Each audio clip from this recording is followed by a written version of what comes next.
Di Indonesia ada sebuah lembaga keuangan yang bukan memberi solusi justru malah menawarkan delusi, yang bukan memberikan kontribusi justru malah menjadi beban. Apa itu? Ya, bank syariah. Kenapa seperti itu? Karena bank syariah itu sekarang di Indonesia memang tumbuh, memang berkembang dengan aset yang terus-terusan bertambah, tetapi mereka bisa tumbuh dan berkembang hanya karena mereka mendapatkan insentif dari pemerintah, proteksi dari pemerintah, dan semua hal yang mendorong mereka untuk maju itu disebabkan oleh faktor-faktor yang non-alamiah, tapi didorong dari turut campurnya pemerintah untuk bisa melindungi mereka. Nah, sebagai contohnya seperti ini Baraya, bank syariah itu bisa bertahan diantaranya adalah karena ada ratusan fatwa diantaranya dari MUI yang mewajibkan muslim menggunakan bank syariah dan haram masuk neraka kalau menggunakan bank konvensional. Kemudian berbagai praktek ritual itu harus menggunakan bank syariah sebagai pengelola keuangannya, misalkan penyaluran zakat, infak, dan sodakoh gitu ya, khususnya zakat atau pergi haji begitu ya. Kemudian yang ketiga, adanya penghapusan pajak berganda. Jadi bank syariah kalau mau beli sesuatu kan harusnya ada pajaknya, kemudian dia jual lagi kepada pihak lain itu juga kan harus ada pajaknya. Bank syariah tidak mendapatkan pembebanan yang seperti itu. Kemudian sampai sekarang bahkan ormas-ormas besar di Indonesia masih terus-terusan menuntut insentif tambahan terhadap bank syariah. Kemudian Bank Mandiri Syariah, BNI Syariah, itu BRI Syariah, itu merger semuanya menjadi bank raksasa yang namanya BSI. Itu bukan karena tuntutan organik, bukan karena kehendak pasar, tapi karena keinginan politik untuk menciptakan bank syariah raksasa. Nah, balik lagi, ini bukan secara organik berkembangnya, tetapi dituntut oleh pihak eksternal. Kemudian ada kewajiban untuk menggunakan bank syariah dan menyimpan dana di bank syariah untuk beberapa Pemda di Indonesia. Nah, dengan begitu banyak penganak emasan dan fatwa-fatwa, maka bank syariah bisa bertahan. Tetapi seandainya tidak ada itu, apa yang terjadi? Tidak akan bisa bertahan, tidak akan bisa bersaing. Nah, inilah yang kemudian memunculkan sebuah gagasan bahwa bank syariah itu adalah beban. Karena bahkan pajak pun untuk sebagian diantaranya itu tidak dipungut dari mereka. Begitu. Nah, dan ini juga bukan hanya fenomena di Indonesia. Kalau Baraya cek di negara-negara yang menerapkan bank syariah, misalkan Malaysia atau Saudi Arabia, mereka juga punya hal yang sama, yaitu bahwa bank-bank syariah yang bisa bertahan di negara mereka itu karena insentif dari pihak luar, dalam hal ini adalah pemerintahan. Nah, kenapa seperti itu? Karena bank syariah lahir bukan dari upaya menyelesaikan masalah-masalah masyarakat, bukan lahir sebagai jawaban atas kebutuhan-kebutuhan masyarakat, tetapi dia lahir sebagai oposisi terhadap perkembangan bank konvensional. Begitu kan? Jadi bukan lahir dari kebutuhan masyarakat, dan karena tidak lahir dari kebutuhan masyarakat, maka dia relatif tidak dibutuhkan. Karena dia relatif tidak dibutuhkan, maka untuk menjadikannya dia dibutuhkan, maka harus ada fatwa surga dan neraka, pahala dan sorga, dan hal yang semacam itu. Makanya buntut dari proses lahirnya itu menjadi sangat panjang, sangat lebar, dan sangat luas. Coba sekarang Baraya pelaku ekonomi. Kemudian Baraya ikut kepada seminar-seminar yang diselenggarakan oleh bank-bank konvensional. Itu luas sekali temanya itu. Ada bahasan kripto, ada bahasan investasi, ada memperkenalkan berbagai layanan dan produk-produk dan sebagainya. Baraya banyak sekali. Tapi sekarang Baraya setelah itu pindah ke seminar-seminar bank syariah. Temanya tuh seragam, template, dan sama. Yaitu apa? Riba. Gak ada yang lain. Nah, ini karena apa? Karena sekali lagi dia datang bukan untuk menyelesaikan masalah yang ada di masyarakat, tetapi dia menjadi oposisi bagi status quo bank konvensional. Dan itu masih bukan puncak dari masalah. Masalah berikutnya adalah setelah mereka itu terus-terusan menuding bahwa bank konvensional itu haram, bahwa ini riba, bahwa ini tidak sesuai syariah, bahwa ini neraka, dan lain sebagainya, tapi mereka sama sekali tidak memberikan kepada kita tuh solusi. Ya, jadi jawabannya apa gitu? Mereka nggak ngasih apa-apa. Bahkan kalau Baraya masuk ke bank syariah, kemudian ditawarkan, nah ini solusinya bank syariah. Bank syariah itu di dalamnya penuh sekali dengan perdebatan, Baraya. Perdebatan yang tidak ada usainya. Soal riba kadarnya bagaimana, apakah bunga bank itu riba, atau praktek ini haram atau halal, dan sebagainya. Jangankan antar bank syariah, di dalam satu bank syariah saja, itu akan terjadi pertentangan yang sangat hebat terkait dengan fikih dan ekonomi, serta fikih ekonomi gitu. Wah, itu rumit Baraya. Silahkan Baraya misalkan datang ke satu tokoh bank syariah, pakar gitu, pakar bank syariah gitu ya. Kemudian datang ke dalam pakar yang lainnya, mereka akan berbeda pendapat. Datang ke ahli fikih, yang satu Wahabi, yang satu NU, yang satu Muhammadiyah. Mereka nggak akan kompak untuk memberikan solusi apa yang sebenarnya untuk bank syariah. Nggak ada. Nah, jadi coba sekarang Baraya bayangkan, udah mereka lahir bukan dari menawarkan solusi atas kebutuhan masyarakat, kemudian mereka malah minta terus-terusan insentif begini dan begitu, rekayasa regulasi dan sebagainya. Setelah itu pun bahkan mereka tidak bisa memberikan solusi yang akurat tentang apa sesungguhnya praktek ekonomi syariah itu. Nah, membingungkan kan? Nah, makanya saya sebenarnya bukan hanya mengkritik bank syariah, saya sering bilang saya tuh juga adalah nasabah bank syariah gitu. Nah, di sini saya akan menawarkan kepada baraya-baraya, para praktisi dan ahli-ahli bank syariah solusi. Jadi gini Baraya, ekonomi Islam itu sebenarnya adalah luas, sama seperti ekonomi itu sendiri gitu.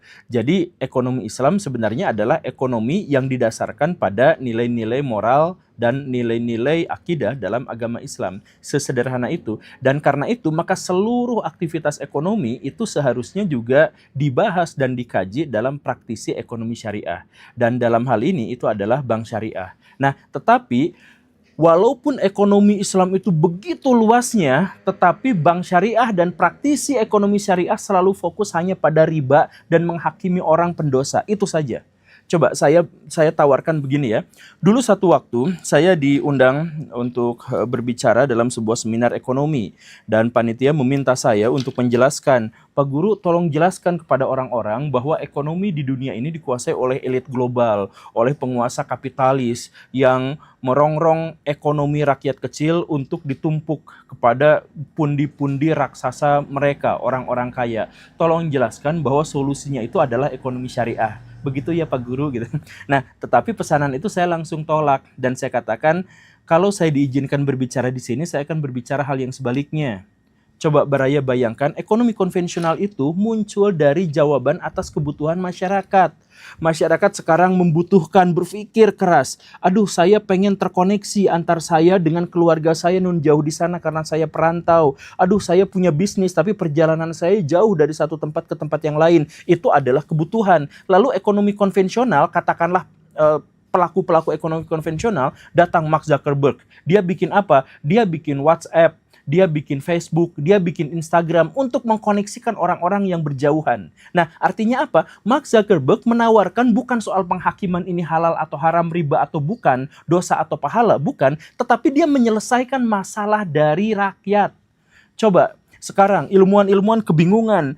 Bumi itu semakin panas, bumi semakin tidak layak untuk dihuni oleh manusia. Bagaimana caranya ya apakah kita mungkin mengeksplorasi luar angkasa? Nah, langsung datang Elon Musk, dia menawarkan SpaceX. Bagaimana kalau gini? Lalu itu menjadi basis bisnis. Artinya apa? Artinya bisnis itu, ekonomi itu dilandaskan pada apa yang dibutuhkan oleh masyarakat. Nah, bank syariah, pelaku bank syariah, aktivis ekonomi syariah itu tidak pernah menyentuh itu. Coba bayangkan sekarang di Indonesia, apa yang sedang dibutuhkan? Yang sedang dibutuhkan itu adalah ada pedagang kaki lima yang dia tahu bahwa dia tidak boleh berjualan di trotoar jalan karena itu adalah hak untuk pengguna jalan dan dia melanggar syariah. Dia melanggar syariah karena dia menghalangi orang berjalan dan berpotensi membahayakan orang lain. Tetapi di sisi lain bahwa dia berkebutuhan untuk menghidupi diri dan keluarganya. Nah, ini ada dua syariah yang dalam prakteknya akhirnya berbenturan. Kasih solusi. Bukan kasih solusi Kang Diri ya. Kasih solusinya tuh apa gitu. Jadi ekonomi syariah, bank syariah tidak pernah menawarkan produk-produk untuk orang-orang yang kesulitan seperti itu. Mereka tiba-tiba hanya, oh kamu bank konvensional, riba, haram. Yang ini tidak. Udah gitu doang. Sedangkan yang dibutuhkan oleh masyarakat tidak. Nah, ekonomi syariah hidup di sana. Sehingga bank-bank konvensional itu bisa bertahan secara organik dan alamiah. Sedangkan bank syariah tidak. Contoh yang lain, tetangga saya, dia terpaksa jualan burung di depan SD. Dia nangkapin burung pipit gitu, kemudian dikurungin, dijualin ke anak-anak SD. Dia sebenarnya pecinta binatang dan dia sebenarnya tidak mau jualan burung yang seperti itu karena kasihan. Tapi karena tidak ada pilihan lain, karena pemerintah tidak memberikan lapangan pekerjaan, atau karena dia terlalu tua untuk bisa melamar ke pekerjaan-pekerjaan formal, ya dia jualan burung yang seperti itu. Nah, itu kasih dia solusi. Solusinya apa? Kan syariah ekonomi, kan ekonomi syariah itu luas, Baraya. Iya kan? Kita sepakati bahwa itu semuanya tuh ekonomi syariah, tapi gak tersentuh. Bank syariah juga tidak memberikan layanan terhadap hal yang semacam itu. Contoh yang lain, pinjol. Kenapa pinjol begitu banyaknya? Kenapa begitu maraknya? Karena orang yang mau datang ke bank syariah, saya mau pinjem, itu syarat-syaratnya, proses-prosesnya, ribetnya luar biasa, Baraya. Bahkan lebih ribet daripada bank konvensional. Coba kalau misalkan ekonomi syariah bikin sebuah produk, mau itu bank keliling, mau itu apapun itu, yang bisa menyelesaikan masalah itu, selesai semuanya, Baraya. Selesai. Tapi kan tidak. Bahkan kita naikkan levelnya, Baraya. Saya ketika ngomong misalkan masalah judol gitu. Ada influencer ngomongin judol. Itu di bawah ancaman, di bawah tekanan, itu ada teror.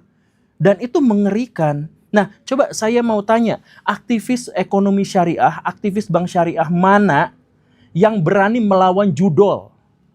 Yang berani datang ke Kamboja berjihad misalkan. Untuk memotret, bukan untuk berperang, tapi untuk membuktikan kepada halayak bahwa ini pelakunya, ini pelakunya, ini pelakunya. Saya sebut nama itu langsung diteror. Saya langsung dapat ini itu gitu. Langsung bikin sejumlah kesepakatan yang ya pokoknya mah susah lah. Nah, itu tuh jihadnya tuh habis-habisan, Baraya. Sekarang para pelaku ekonomi syariah tuh pada kemana? Aktivis bank syariah itu pada kemana? Itu kan bukan urusan kami karena kami adalah bank. Ya, judol dan pinjol itu muncul karena kemiskinan dan kebodohan masyarakat. Dan kemiskinan dan kebodohan itu muncul karena orang yang ngerti soal agama dan ngerti soal moral itu tidak hadir di situ. Mereka hanya hadir untuk menghakimi. Kalau Baraya kerja di bank konvensional, itu Baraya langsung dihakimi. Udah lengser aja, mundur aja, kan gak enak kamu kalau misalkan ngasih nafkah kepada anak-anak kamu uang haram. Itu doang. Solusinya apa? Gak ada. Gak ada. Ya kan gitu. Nah, berarti kalau gitu Guru Gembul menentang syariah Islam dan lain sebagainya. Enggak. Saya justru menunjukkan bahwa ekonomi syariah dan bank syariah itu tidak sesuai dengan syariah. Dan saya berani berdiskusi dalam hal itu. Maksudnya gini, ini contoh besarnya. Saudi Arabia itu sampai sekarang mengklaim bahwa mereka itu adalah negara dengan sistem ekonomi syariah full. Walaupun sekarang mau dibuka ya, jadi ada ekonomi konvensionalnya. Tapi mereka full ekonomi syariah, katanya seperti itu. Apa yang dimaksud dengan ekonomi syariah? Nggak ada. Nggak ada buktinya, hanya klaim doang. Kalau mereka benar-benar menjalankan ekonomi syariah, maka mereka itu akan menutup kilang minyaknya. 80% dari ekonomi Saudi Arabia itu didasarkan pada kilang minyak dan gas bumi yang mereka jual ke seluruh dunia. Yang itu bikin global warming, yang itu bikin perubahan iklim, yang itu membuat kita menjadi semakin kepanasan, dan seterusnya. Disebabkan oleh apa? Penggunaan bahan bakar fosil yang 80% digunakan untuk menunjang ekonomi Saudi Arabia. Di dalam Al-Quran ada jelas dan tegas dan pasti bahwa merusak lingkungan itu berdosa, itu berbahaya, dan Tuhan akan memberikan bencana bagi siapapun yang merusak lingkungan sampai mereka sadar dan bisa kembali ke jalan yang benar. Dan jangan ngomong-ngomong soal tafsir. Tafsir Depak di Indonesia juga mengatakan hal yang seperti itu gitu. Jadi itu udah jelas, sah, eksplisit. Tapi ada nggak Saudi memikirkan ini? Enggak, mereka tetap menggunakan bahan bakar fosil sebagai basis ekonomi mereka sambil mengatakan bahwa itu adalah ekonomi syariah. Jadi sebenarnya ekonomi syariah itu bukan ekonomi syariah, itu dagang agama yang sebenarnya sama sekali tidak sesuai dengan syariah. Dan itu adalah hal yang sama yang terjadi pada dunia Islam secara keseluruhan gitu. Makanya dunia Islam itu tidak maju, makanya mereka itu tidak menguasai teknologi. Karena apa? Karena Islam itu bukan benar-benar dijadikan sebagai patokan, tetapi dia hanya dijadikan alat untuk merias diri dan menciptakan gimmick. Dan ekonomi syariah yang kebanyakan diterapkan itu nampaknya seperti mimikri saja, seperti bunglon saja, yang berusaha untuk menyamarkan dirinya sebagai ekonomi syariah atau bank syariah dan sebagainya, tapi itu sangat jauh dari prinsip-prinsip, nilai-nilai, dan kaidah-kaidah dalam agama Islam. Apakah seperti itu atau tidak? Silahkan diskusi dibuka di kolom komentar. Sekarang kita ada di episode 119 dalam kajian tentang ekonomi syariah.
Saya berpikir bahwa ekonomi syariah itu memang tidak ada.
Untuk